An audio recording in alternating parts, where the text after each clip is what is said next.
Restating with Healthcare team. So last Friday, we have this group quiz about medical terms and abbreviations. And I made you memorize those terms and abbreviations because of its importance in dealing and communicating with others. So if you don't know what is the meaning of appendectomy, and the nurse told you that the patient will undergo appendectomy, so what you will do if you don't know this term? That's why I made you memorize all of this so you'll be aware of those terms and abbreviations.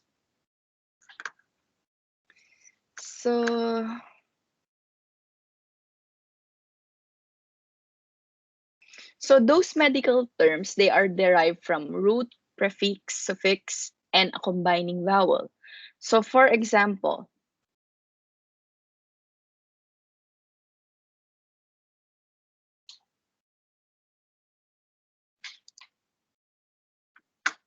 very slow.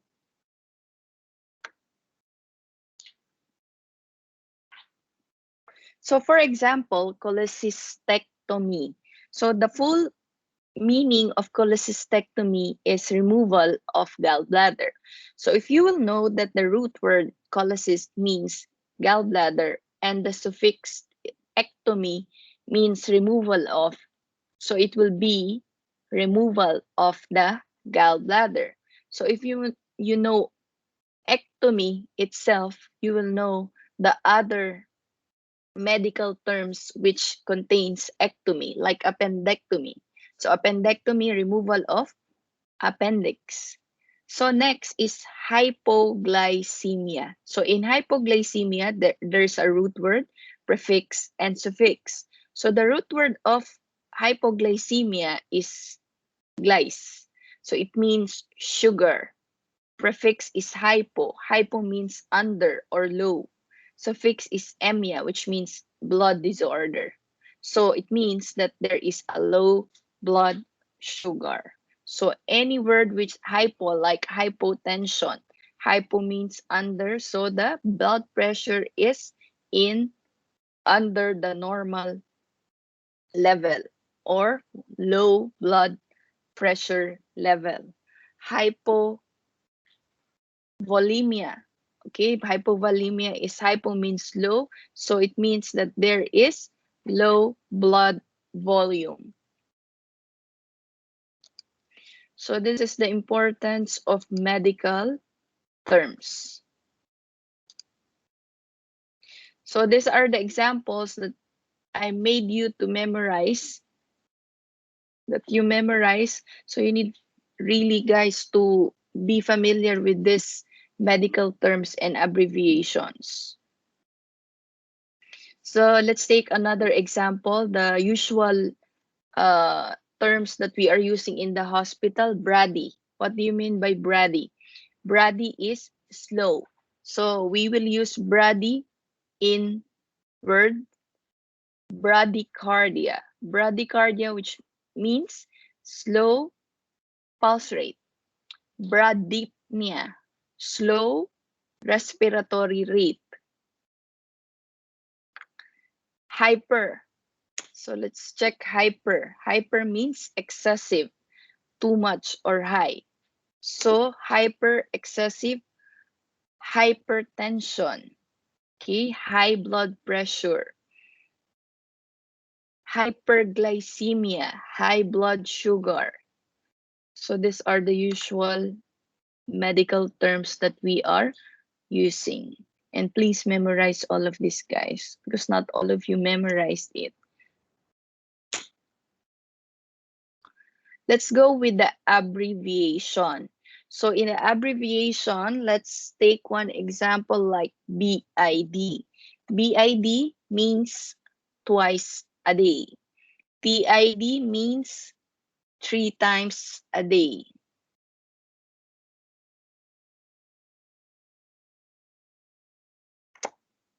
HOB, head of the bed, and many more.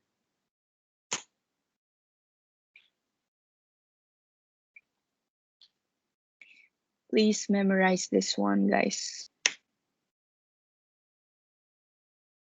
So let's have some seat work. So take your pen with you.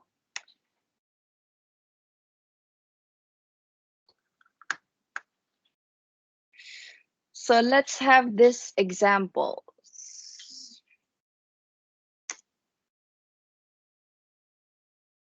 You cannot answer this if you didn't memorize those terms and abbreviation.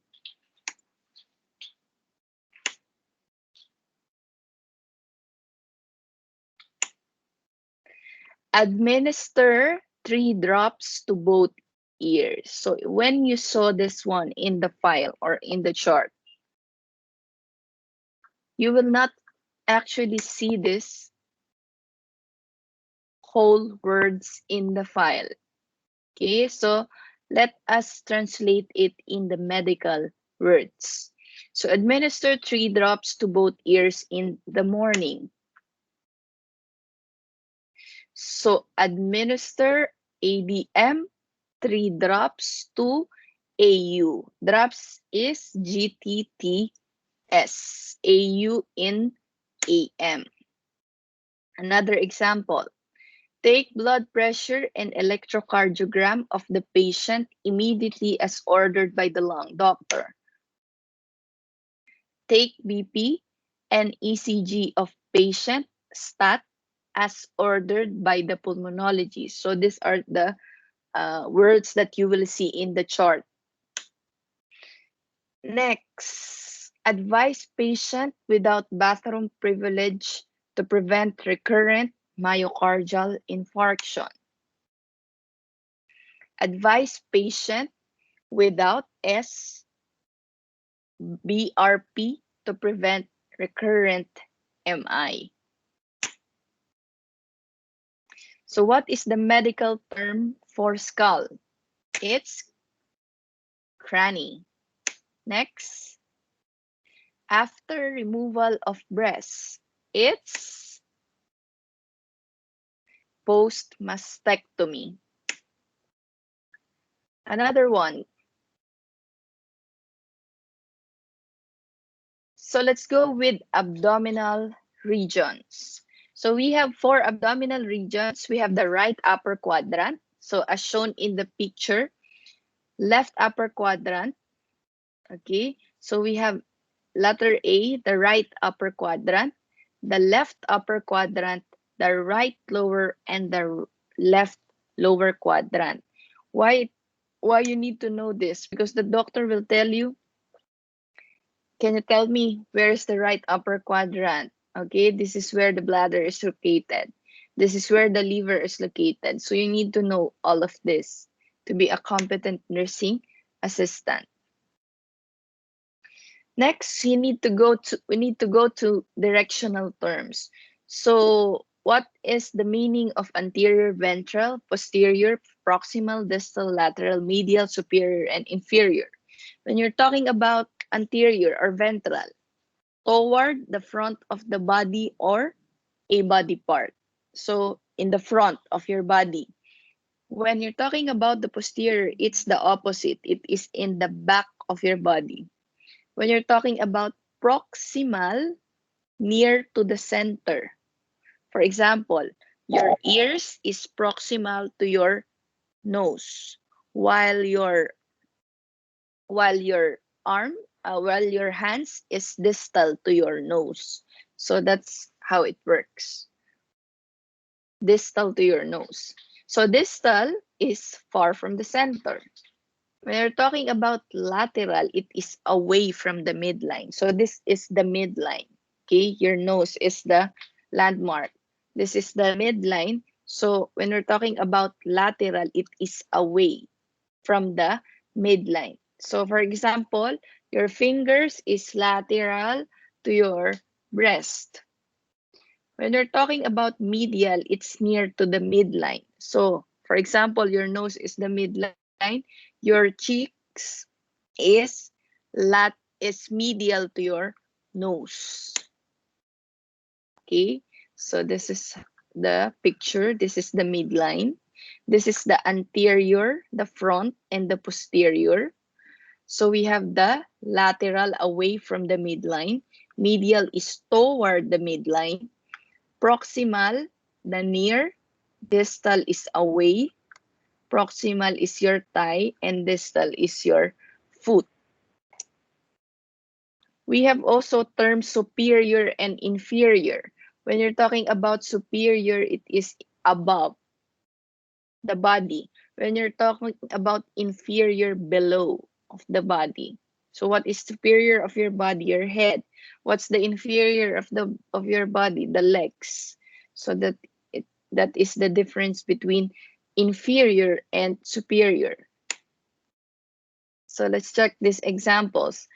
The belly button is on the front blank surface of the body. What do you mean by front? It's anterior. The nose is middle to the eyes. So middle means medial to the eyes. Next, the mouth is below to the nose. So the mouth is inferior to the nose. Next, the eyes are away from the midline to the nose. So that is lateral. The nose is above to the mouth. That is superior to the mouth. So that is the examples of directional terms. So let's go with reporting and recording. So you as nursing assistant, you will be reporting and recording as well. So first, let us define what is reporting. Reporting, it is a verbal exchange of information between members of healthcare team. So reporting, it's like an endorsement. So for example, you are a morning shift, you are reporting or endorsing to the incoming shift. So what are the situation of the patient, what happened to the patient, what you did for the patient. So all of this. So what is observation? Observation is something that you notice about the patient or resident, typically related to change in the person's physical or mental condition. So we have different types of observation, guys. We have objective and we have subjective. When you're talking about objective observations, these are usually the information that is directly you obtain by using your five senses. For example, you use the vital signs to check for the blood pressure. So you are the one who obtain this information by using your five senses. So this is called objective observations. When you're talking about subjective observations, those informations which cannot detect with one of your five senses or cannot measure using the equipment. What are those examples? For example, the patient told you, I have pain. The verbalization itself of the patient, okay, of what happening to her body is a subjective observation. If the patient told you, I have severe headache, so that is subjective observation. So this information you will report to the registered nurse. So these are the types of the observation, objective and subjective. Objective, you use your five senses, can be measured by the equipment like vital signs. Subjective observations are those verbalized by the patient and you're not using your five senses and cannot be detected by the equipment. So on the other uh, side, reporting. So if recording, if ay, umulit. If reporting is like an endorsement, exchange of information between one members of healthcare team, recording, it is charting. You are writing. It is a communicating information about patient or resident to other healthcare team members in a written form. So reporting, it is an oral, while recording, it is written form. So you can record by using an electronic device like computer or by using a paper. So nowadays, when you go to US or other countries, they are using electronic device like computer. So you need to make sure that you follow the guidelines on how to use the electronic device, like logging it out after you use it, so no one will access your account. So medical record or chart, what is this? It is a legal document for information about the person's current condition, measures that have been taken by the medical and nursing staff to diagnose and treat the condition, and person's response to the treatment and care provided is recorded. So your vital signs, your intake and output will be recorded in the medical chart or record. In the chart, we are using the 24-hour clock or the military time. So for example, so 1 a.m., this is the conventional time. If you convert it to military clock, it will be 1 a.m. So 1 p.m., if you convert it to the military clock, it will be 1300. So you need to know this, guys. 9 p.m., it will be 2100, and 12 midnight, it will be 2400. So these are the clock that we are using in the, or the time that we are using in the charting. So what are the sheets that you will see in the medical records? So you have the admission sheet. So the admission sheet, it is the form wherein you can see the admission information, the person's name, the address, date of birth, social security number, gender, insurance, employment information, emergency notification information, and advanced directive information. Usually it's in the first part of the chart. You have also the medical history. Medical history, there is past medical history. There, if the patient is has past or previous surgeries, any medical conditions like diabetes, hypertension, and other conditions. If the patient is having current medications, okay, in the house, what are the home medications that the patient is taking, any allergies, and current medical diagnosis. You can see also in the medical records the nursing history. The nursing history, this is usually filled by the nurses. These are the information related to person's care needs, such as information about physical disabilities, limitations, bowel and bladder habits, dietary preferences, and use of ambulation aids. MAR, or the medication administration record. So you will not touch this one because only the registered nurse will sign or fill this part, because this is about medication and this is not your responsibility, as what we've discussed before. We have the physician progress notes. So physician progress notes, of course, we will not touch this as well because this is the physician's order sheets. We have the physician's order sheet as well, where the physician will write their orders and the nurses will carry out this order. Then if any order is related to your job description, she will tell you the order.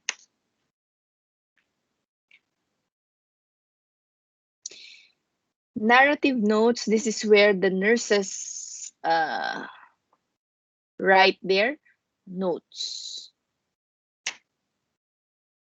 And we have the graphic sheet where vital signs, urination, bowel movements, and food and fluid intake is documented. Usually, you are writing here.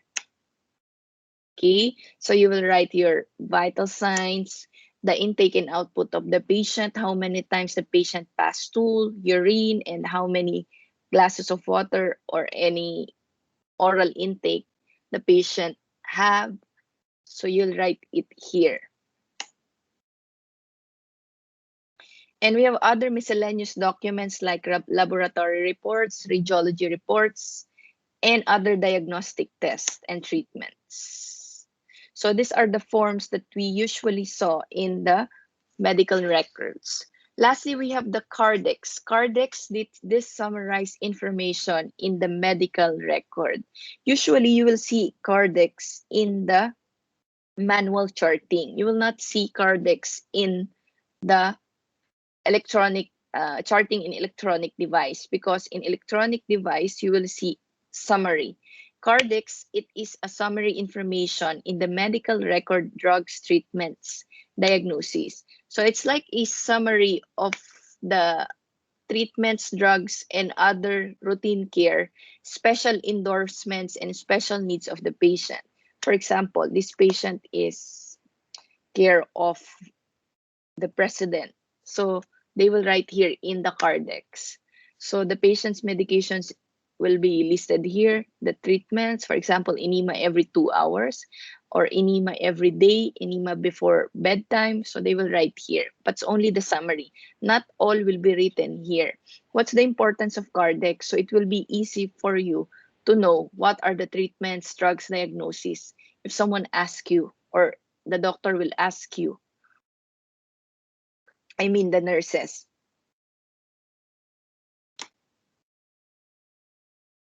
Okay, so these are the how cardex looks like. Okay, what are the rules or guidelines in reporting and recording? So let's start with reporting. Reporting, be always prompt, thorough, and accurate. So don't tell a story which is not true. Okay, for example, you given back to a patient but you did not do it. So please don't tell it to the to the endorsement. Give the person's name and room and bed number. Give the time your observations were made or the care was given. You should make sure that you are writing the exact timing using the military time. Always remember, guys, or always tell what is the exact time, because to know what is the next intervention. Report only what you observed or did yourself. Okay, if you did not observe this information, don't report it. Report care measures that you expect the person to need. Those vital information only. Don't report any unnecessary informations or those informations which doesn't need or doesn't require in the patient's care. Report expected changes in the person's condition. For example, when I reach the patient's room, the patient had difficulty breathing. But before, the patient is fine, no difficulty of breathing, because this information is important. So the patient progress or status will be uh, will know the patient's current status. Give reports as often as the person's condition requires. Report any changes from normal or changes in the person's condition. Use your written notes to give a specific, concise, and clear report. So you can use your charting to make sure that you are reporting a concise report. Okay, so no add-ons. In recording, you should always follow the agency's policies and procedures. Include the date and time for every recording. Don't forget it. Guys, always remember that medical record is a legal document. Any complaints from the patient, any offense, or any legal matter, okay, they will see this report. So you need to follow the agency's policies and protocols. So you will adhere on it. Use only agency approved abbreviations. Use correct spelling, grammar, and punctuation. Do not use the two marks. So those marks which is unnecessary. This is legal documents. Don't use any marks, other marks. That is informal. Sign all entries with your name and title as required by agency policies. Make sure that all your entries is with your name and title because someone can take that entry and write their names and title. So make sure you always write your name and title in any recording that you are doing. Make sure each form has the person's name and other identifying information.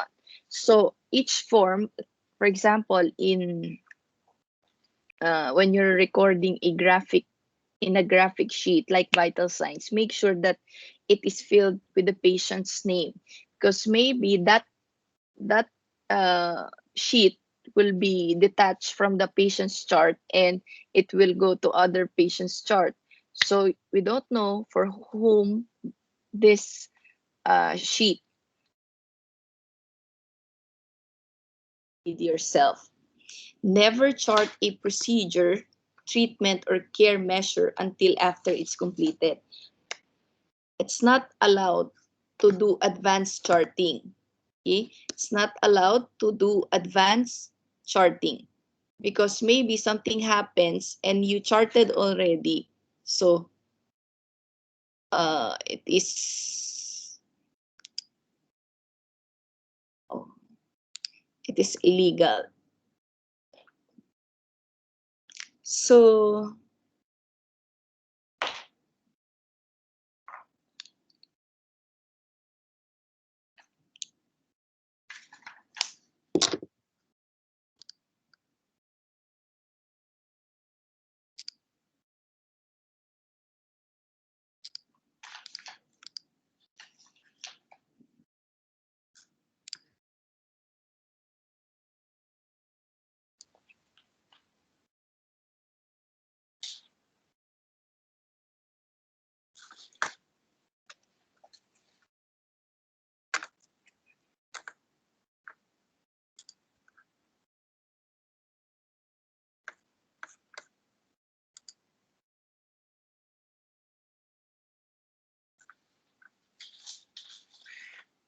okay, next.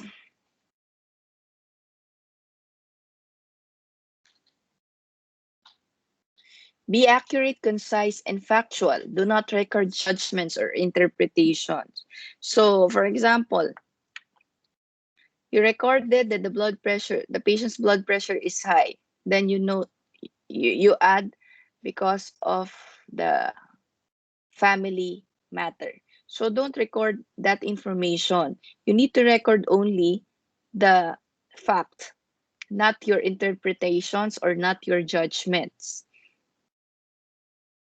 because this is legal document and formal document. Record in a logical and sequential manner. So make sure that you record it from the earliest time you did the procedure until the later ones. Be descriptive. Avoid terms with more than one meaning. Use the person's exact words whenever possible. You need to use quotation marks for the those words quoted by the patient. Chart any changes from normal or changes in person's condition. So if the blood pressure became high, you need to record it from the normal and then what is the abnormal. Do not omit information, especially those information which is vital to the patient's condition. Record safety examples or measures, like placing the signal light within reach, assisting the person when up, or reminding the person not to get out of bed. So when you are into paper charting, always use an ink pen. Do not use a pencil. Okay, usually we are using black and blue pen only. Some facilities, they are allowing you to use red pen if you are marking the vital signs and charting it in the graphic sheet. Make sure writing is readable and neat. Okay, no erasures. It's not allowed to use a snow paint or a correction fluid, okay, to erase your what you wrote. Okay, the right way on how to correct your words is draw a line through the incorrect part. You put the date and the your initial in the line, then write mistaken entry over it, and then rewrite the correct word. So, or follow in any agency policies. So different hospital, they have different policies, but usually what they are doing is like this. They will cross out the wrong word, put the date and your signature, your initial, and then put mistaken entry and the right word. Do not skip lines. Any skip lines, okay, someone can enter information on that line. So make sure, if you have skip lines, make sure that you draw a line on it so no one can enter on that line. In the electronic charting, as I've told you, always use your unique password and username. Log it out after you use. Check the time your entry is made. Make sure it is the right time, because sometimes it is like a default. So make sure you enter it correctly and accurately. Check for accuracy. Review before saving it. Okay. Save your entries. Unsaved data will be lost. But most of the electronic charting, it is automatically saved. Follow the manufacturer's instructions for changing or uncharting a mistaken entry. Okay. For us, we are using a strikeout button to for those mistaken entry. So it depends upon your facility. Log off and done charting.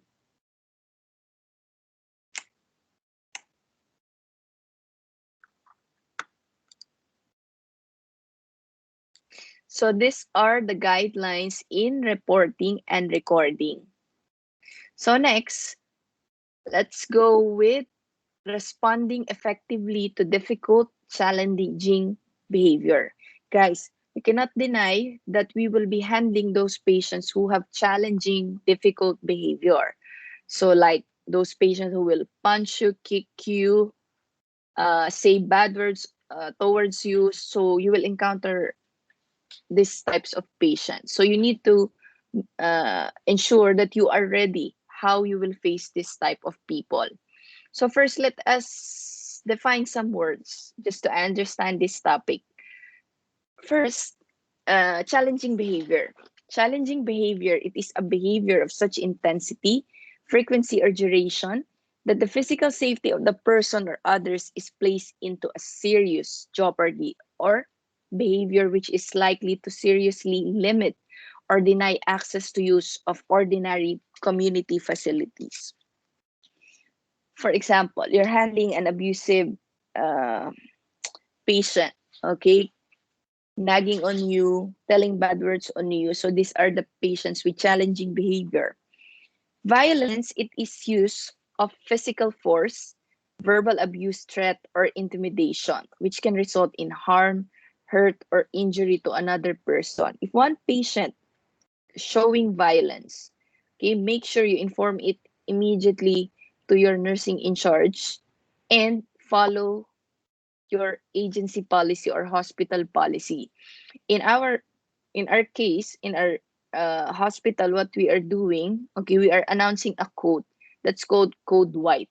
If you are announcing code white, the security, the police, and the PRO will come, okay, to settle the patient. Okay, if this violence happen, don't allow yourself to be harmed by this patient. Call for help, so to make sure you will not be hurt. Aggression. Aggression, it is a hostile behavior or threat of attack. Escalation, this is to become more angry, dangerous, or intense, as in an interpersonal crisis. Escalation means this is the peak of the aggression. This is the peak of the violence. So make sure that you are away from this person.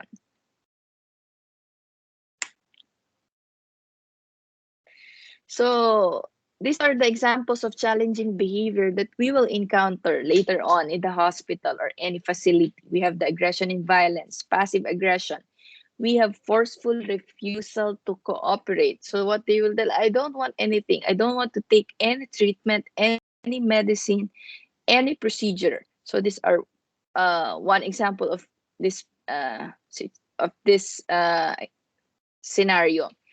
Harassment, bullying, racism, stalking. Some patient, they will tell you that you're Indian, you're only a Filipino, that's why don't act like this.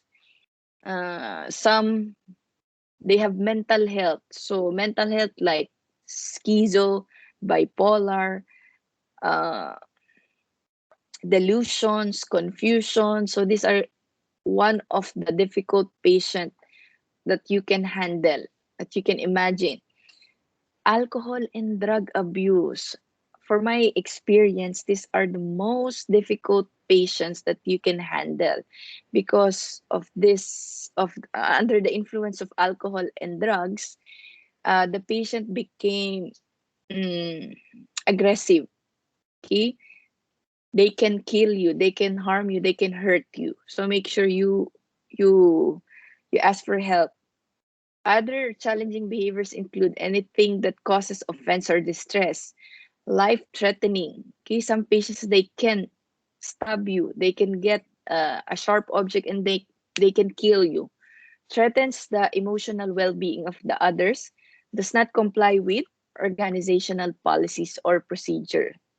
Some patients, they will just smoke inside the room, and then there is an oxygen device, so fire can happen. So these are the those difficult behaviors that you can encounter.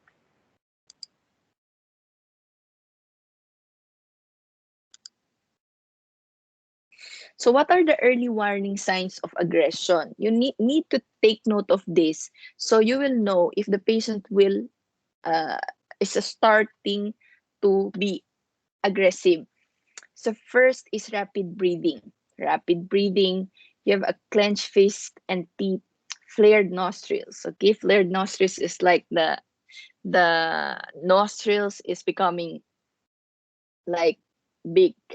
Then flush expression, the face is becoming red. Pacing, moving, okay, repetitively moving. Loud talking or chanting, cursing, aggressive gestures, okay, veiled threats, verbal abuse, unprovoked outburst of anger or emotion, panic, restlessness, and clinging to staff. So these are the early warning signs of aggression you need to take note. So if there's an escalation or the peak of the aggression, these are the signs. Argues frequently and intensely. Blatantly disregards normal behavior. Obsessionally thinking and behavior. Throw, sabotage, steals equipment or property. Whatever she will touch, she will throw to you or to other patients. Makes overt verbal threats. Okay, the patient or this person can curse you, tell bad words on you. Rage, reactions to frustrations, violent or sexual comments. Okay, sent via email, voicemail, SMS, or letter. Blaming others for any difficulties. So these are the signs of escalations. So make sure you ask for help.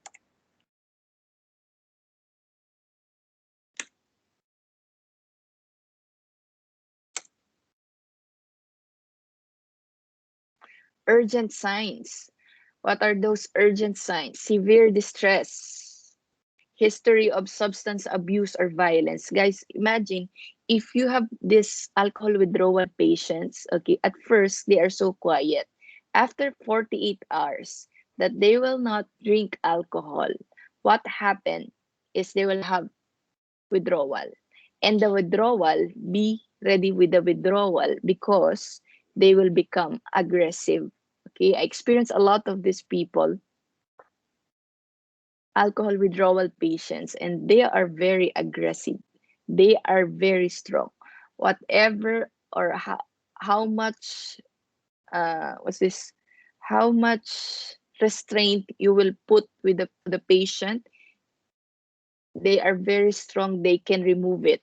So always be careful with them. Mark changes in psychological functioning, like exotic claims, losing touch with reality. Okay, maybe they can tell you, "I'm seeing someone beside you. Someone is telling me to kill you. Someone is telling me you will kill me." So those are examples that I experienced with this type of patient. Fascination with weapons. Okay, they'll tell you, "I have here a sharp object," or they will use the spoon and fork that they are using for the food to kill you, to harm you, or to hurt you. So these are the urgent signs.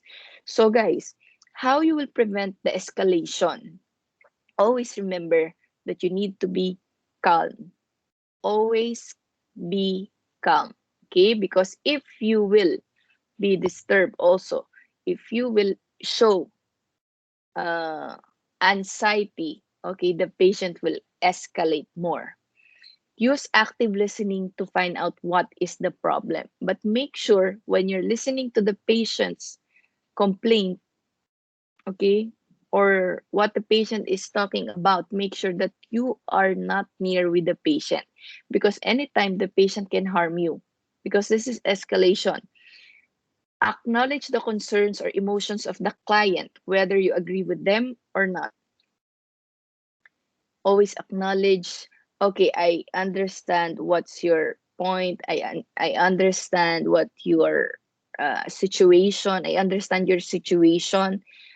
So always acknowledge them. So to make sure, or to let them feel that they are important, that they are being acknowledged. Use positive language and avoid negative language. Okay, if they tell you bad words, don't fight back.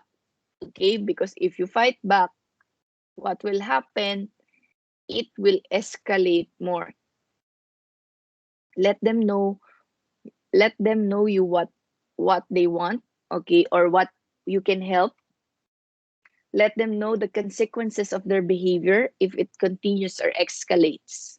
Okay, uh, sir, if you continue to do this, you can harm others. And if that happens, the security will or the police will come and will put you to jail. So let them know the consequences of their behavior. Seek help from the coworkers or clients. Guys, you cannot control the situation. Seek help. Okay, don't be a hero to control this situation, because if escalation happen and if you are female and you have a male patient, it's difficult to handle. They are very strong. So make sure that you ask or seek help. So how to manage aggressive behavior? Always follow your organization's procedures. So if your hospital tells you to alert a code or call the police or the security, you need to do that. Clear the space as much as possible. Make it safe as possible. Safe for the other patients and safe for you. Remove others from the scene. Okay? So if one patient or you or other patients are near with this the aggressive patient or the aggressive individual, make sure that you remove those people. Speak to the client in a clear, non-provocative manner. If the patient is shouting on you, don't shout back to the patient, because this will cause, because if you shout back to the patient, it will be the next World War III. Give the person enough personal space and maintain a safe distance. So this, I'm telling you guys, make sure that you have a safe distance to the aggressive patient or the aggressive individual, because he can do what he wants to you. Okay? So make sure that you are in the safe distance. Use a voice and eye contact to attempt to maintain the balance. Use diversion if possible, a change of focus, a distraction, or interrupt the train of thought. Call emergency response teams if needed, like police, ambulance, mental health response teams.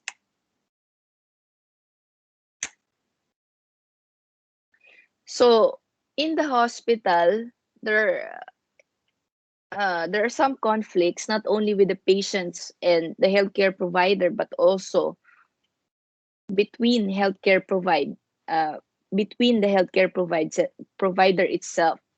So how to manage these conflicts? First is you interact with the clients. So if there's a conflict between the clients and the healthcare provider, you need to interact with them.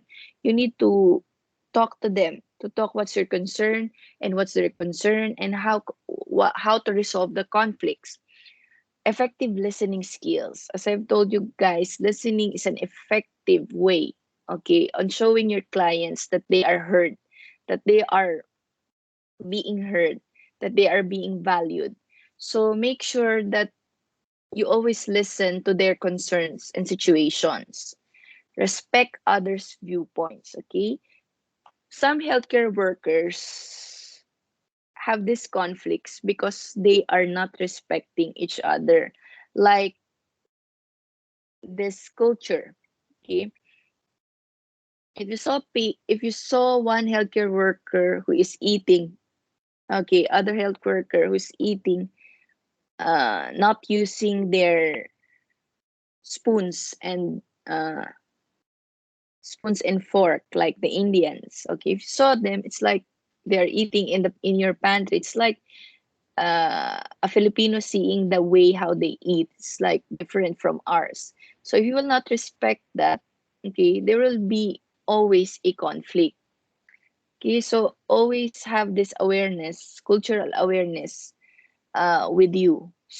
So you can manage or you can prevent conflicts.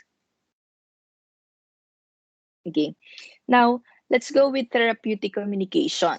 Therapeutic communication, it's it's a type of communication which is important in and beneficial to the patient's well-being. Okay? Even if it's only a communication, it's not a medication or a physical treatment. Okay? It will improve your patient's condition. It will be beneficial to your patients or other or patients or your clients. So that is therapeutic communication. And we should be always using that therapeutic communication so to help our patient.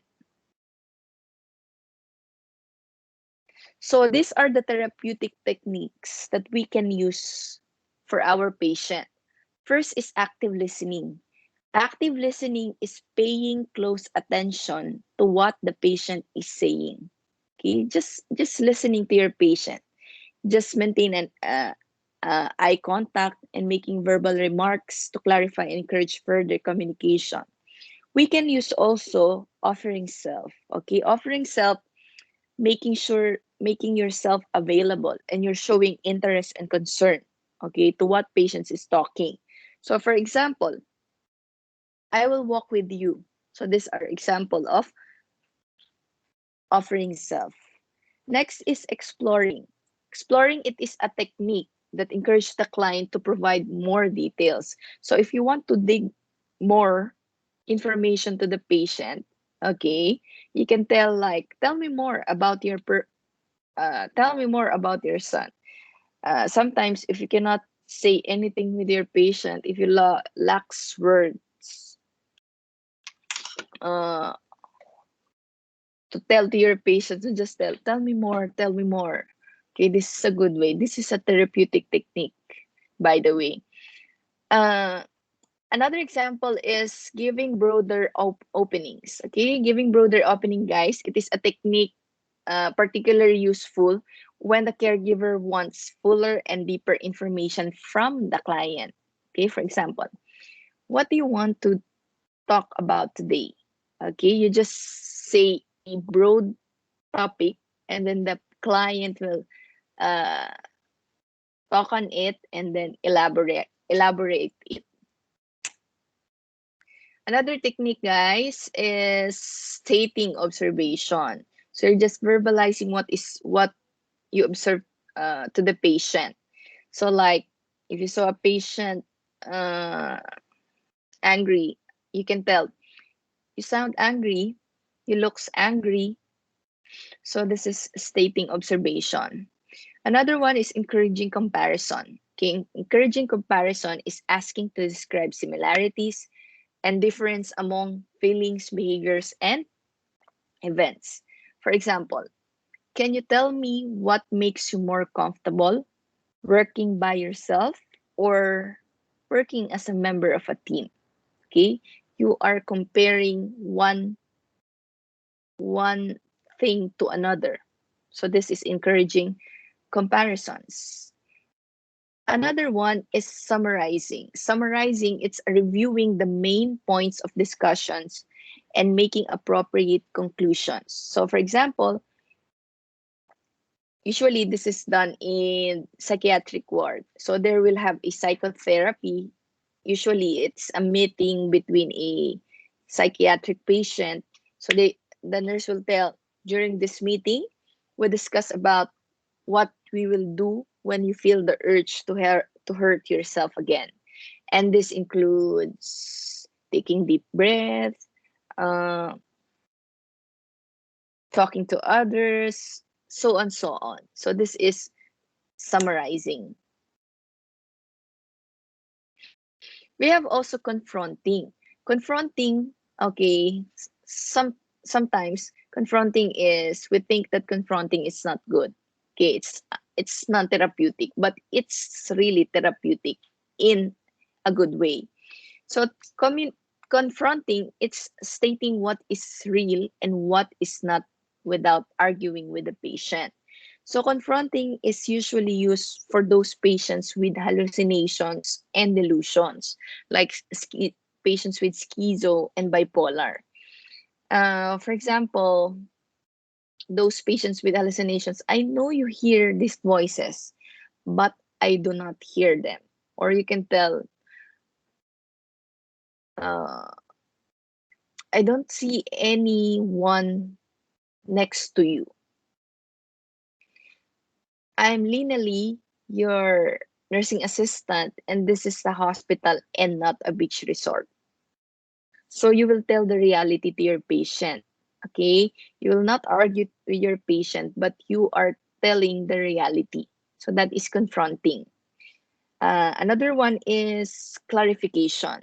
Clarification is like asking the patient to restate, elaborate, or give examples of the ideas or feelings to seek clarification of what is unclear. Example, I am not familiar with your work. Can you describe it further for me? Another one is, I don't think I understand what you are saying. Another therapeutic technique is verbalizing the implied. Okay, verbalizing the implied is like rephrasing patient's words to highlight an underlying message, to clarify statements. Okay, you just rephrase the patient's words. Okay, another technique, if you lack words when you're talking to the patient, you just rephrase it. So, for example, I won't be bothering you anymore soon. So the patient is implying that she will commit suicide. So nursing assistant, are you thinking of killing yourself? So this is verbalizing the implied. Reflecting, throwing back the patient's statement in a form of question helps the patient identify the feelings. For example, I think I should leave now. Nursing assistant, what's your response? Do you think you should leave now? So the patient will think in that way. Next is restating. Restating is repeating the exact words of the patients to remind them of what they said, and to let them know they are heard. Okay, I can't sleep. I stay awake all night. You can sleep at night? So that's restating, it's like rephrasing. General leads, using information expressions to encourage patients to continue talking. Okay, it's very easy. Just tell, go on. You were saying that's general leads. Then you can ask questions also, but only use open-ended questions. Don't use close-ended questions. Open-ended questions includes how, what, why, where, but don't ask why. Okay, why it's non-therapeutic. Why is like asking why. Okay, you're like questioning patients. That's why it's non-therapeutic. So example of asking question is, how did you feel when the doctor told you that you are ready for discharge soon? Okay, another therapeutic technique is empathy. It is recognizing and acknowledging patient's feeling. Are you putting yourself in shoes of others? So example, it's hard to begin to live alone when you have been married for more than 30 years. So these are the difference of empathy and sympathy. Okay, I told you what's the difference of empathy and sympathy. Empathy is like you're putting yourself in shoes of others, while sympathy, you're just uh, acknowledging a person's emotional hardships and providing comfort and assurance, like crying in the vet of others. That's sympathy. So, example for empathy, I know it's not easy to lose some weight because I have faced the same problems myself. Sympathy, example of sympathy, when people try to make changes like this at first, it seems difficult. Okay, it's like you're not putting yourself in shoes of others. So that's sympathy. So here, if you are using sympathy, you will tell, I'm sorry for you. If you're using empathy, I understand, because you are feeling also the feeling of other people. That's why you understand.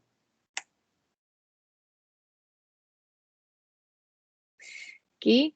Another technique is focusing. Focusing, it is a pursuing a topic until it meets or importance is clear. So for example, let us talk more about your best friend in college. You're saying interpreting. You provide a view of the meaning or importance of something. Example, patient. I always take this towel wherever I go. Nurse, that towel must always be with you. So you're interpreting that the towel is important for the patient. So that is interpreting. Giving information. Giving information, it provides the information that will help patients make better choices. So example, nobody deserves to be bitten, and there are people who can help and places to go when you do not feel safe at home anymore. So that's giving information. Feedback, pointing out specific behaviors and giving impressions of reactions. I see you comb your hair today. Okay, I you you look beautiful today. So that's kind of feedback. So, if you know the therapeutic techniques, okay, these are now non-therapeutic techniques. So, it should not be used in communicating to the patient. So, first is overloading. Overloading, what's the example? You keep on changing subjects too often, asking more information. So, the patient will be confused. So, example, what's your name? I see you like sports. Where do you live? So, it's like you keep on changing information, you keep on changing subjects. So how you will expect that the patient answers you? Another example of non-therapeutic communication is value judgment. Value judgment is giving your own opinion. Okay, example, you shouldn't do that, it's wrong. Okay, it's wrong, it's value judgment. Another one is incongruence.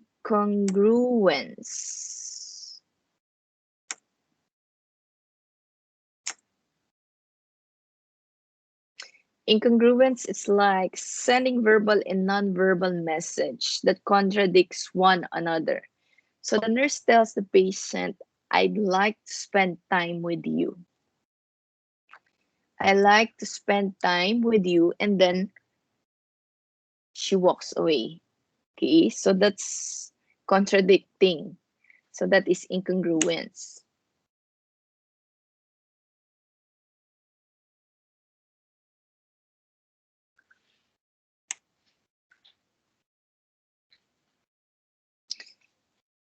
Oh,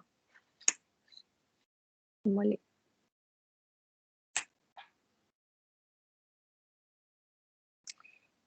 Another example of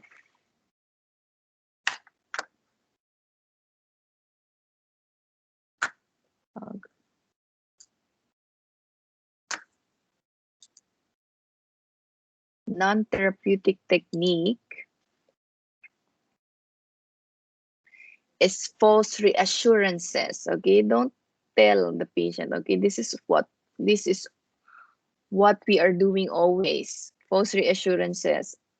You'll be okay. I know you will be okay. So that's false reassurances. Who can tell that anyone can be okay?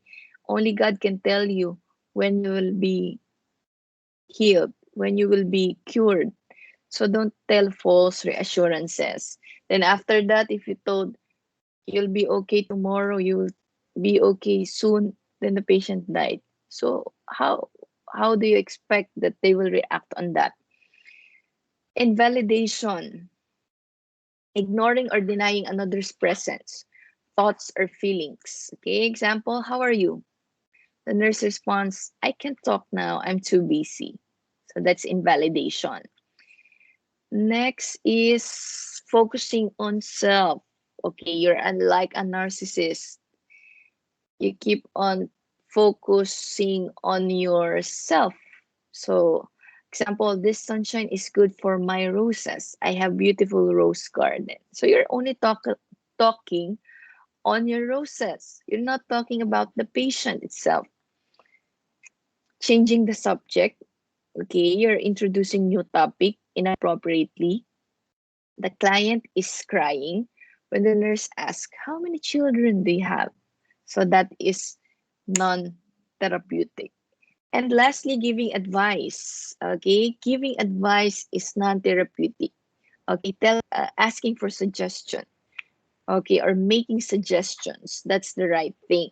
Okay, when you're giving advice, you're telling the patient to do what you're advising. Okay, but when you're giving suggestion, the patient or the client can do it or not to do it. Okay, so giving advice is non-therapeutic. Okay, always remember, guys, there is power in positivity. So, this is the end of our topic in communication. If you have any questions, please raise your questions in our WhatsApp groups. Okay, thank you very much and good night.